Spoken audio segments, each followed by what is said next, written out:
Hey y'all, it's Jason here. We're gonna switch out the head on our Echo SRM225.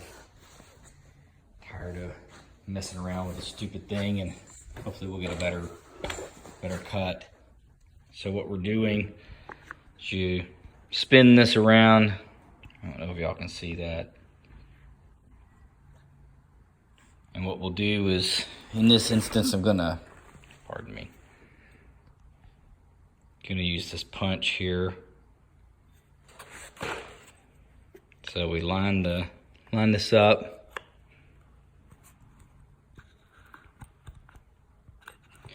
Now typically it's righty-tighty, lefty-loosey, but with this we're gonna go righty-loosey.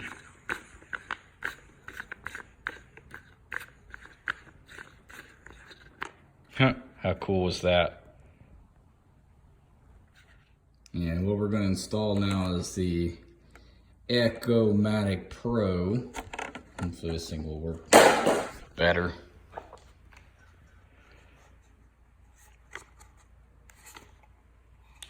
All right, so in reverse. All right, so we got the hole and the punch lined up. So lefty-tighty. Doesn't make any sense, does it? All right, I'll show you. Sorry, I didn't get to show you there all the way on the installation. It got to be a two-handed job. Once you remove the head, this little, almost like a washer, became really loose. So I had to hold this with one hand while I threaded this back on. But it looks like we are good to go. Hopes that helps somebody. Y'all take care. Have a great day.